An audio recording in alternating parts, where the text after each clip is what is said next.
JP Morgan just said 4 words that Wall Street cannot stop talking about. Strategically coherent on paper. That phrase appeared in a note to clients published by JP Morgan analyst Rajat Gupta on July 8, 2026. It described a potential combination of SpaceX and Tesla, and it sent Tesla's stock rising overnight. To understand why 4 words from a bank analyst caused that reaction, you need to understand what has been building for months and why this moment feels different from the speculation that came before it. Start with what JP Morgan actually said. Gupta wrote, "We see the possibility of a SpaceX-Tesla combination as strategically coherent on paper, allowing CEO Musk to unify vision, mission, and engineering leadership across both platforms." He identified the strategic glue as AI. SpaceX spent 76% of its $10.1 billion Q1 2026 capital expenditures on AI infrastructure. Tesla plans approximately $25 billion in 2026, spending focused on AI, robotics, and chips.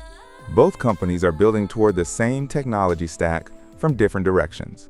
Gupta said the merger would enable vertical integration across 5 domains: artificial intelligence, robotics, energy, transportation, and space.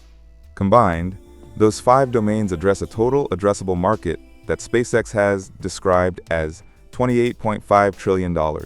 That figure is contested. NYU professor Aswath Damodaran called it a hallucination, but even a fraction of it represents one of the largest addressable markets any single company has ever targeted. JP Morgan gave SpaceX an overweight rating with a $225 price target, 51% above where the stock closed on Tuesday. It maintained a neutral rating on Tesla with a $475 price target, implying 32% upside. Now let's talk about why this particular analyst note carried more weight than the merger speculation that has been swirling for months. 3 things changed in the weeks before the note was published.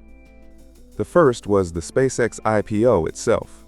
On June 12th, SpaceX raised approximately $85 billion in the largest initial public offering in American history.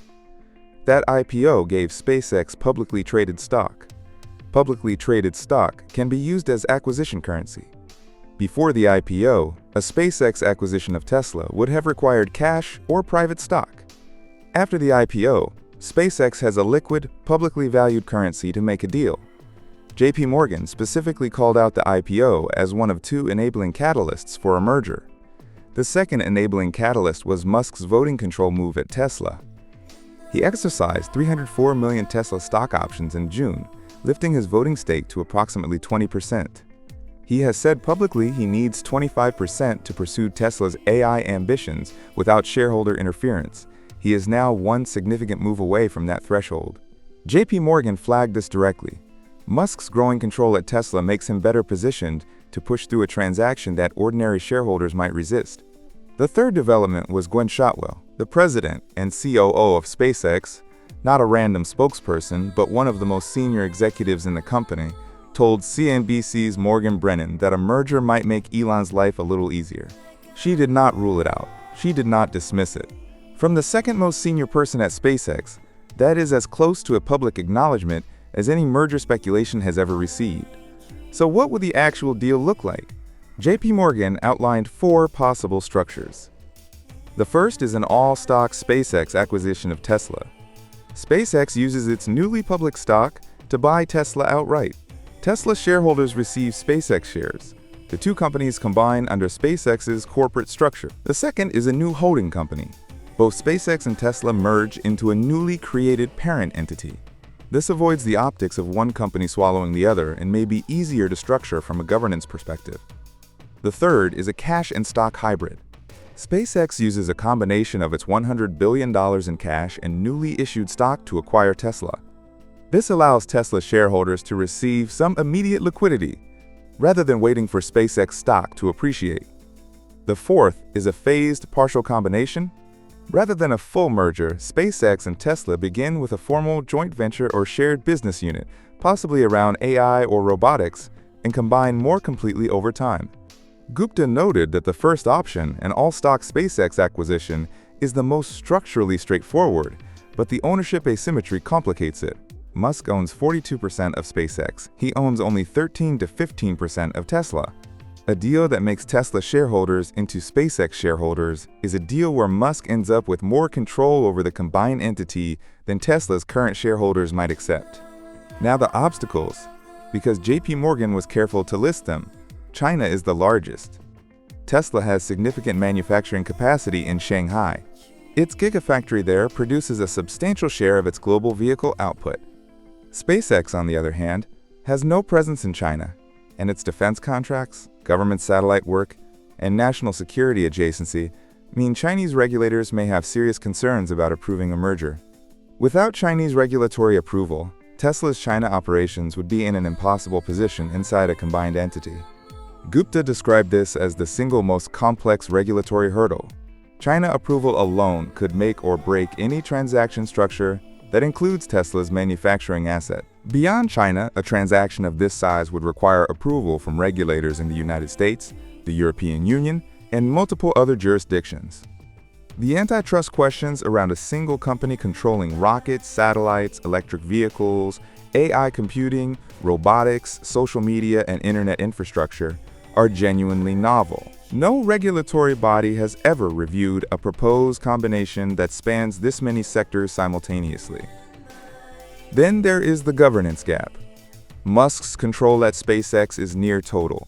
His control at Tesla is growing but not yet dominant. Any deal that merges the two creates a combined entity where his effective control depends on the deal structure. Getting Tesla's board and institutional shareholders to approve a transaction where they end up as minority stakeholders in a Musk-controlled combined company will require terms that make the exchange attractive enough to overcome those concerns. Where does Wall Street sentiment sit right now?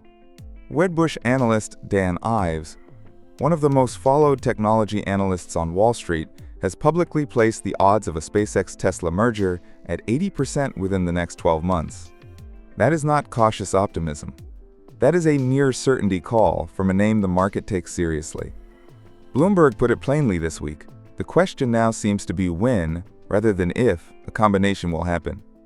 Longtime SpaceX and Tesla investors believe a merger is a foregone conclusion. JP Morgan was more measured. Its analysts called the merger strategically coherent while flagging the practical obstacles. But the bank also gave SpaceX a $225 price target, 51% above current levels, which suggests it believes the company's long-term trajectory justifies a significant premium regardless of whether the merger happened. Here is the view that most coverage is missing. A merged SpaceX-Tesla would not be a car company that also makes rockets. It would not be a rocket company that also makes cars. It would be something that has never existed before. Rockets that launch the satellites. Satellites that beam the internet. Internet that powers the AI. AI that trains the robots. Robots that build the cars. Cars that store the energy. Energy that powers the data centers. Data centers in space. All under one company. All controlled by one person. SpaceX is worth $2.2 trillion. Tesla is worth $1.5 trillion. Combined, they reach $3.7 trillion, making the combined entity the fourth most valuable company on Earth, behind Apple, Nvidia, and Microsoft. That is not a conglomerate in the traditional sense. That is a vertically integrated, civilization-scale infrastructure company. The addressable market is not a sector. It is the future. Wedbush gives it 80% odds within 12 months. JP Morgan calls it strategically coherent. SpaceX's own president did not deny it. The question is no longer if, it is when. Do you think the SpaceX-Tesla merger happens in 2026? Comment yes or NO, not financial advice. Subscribe Olivalt. We tell you what they don't.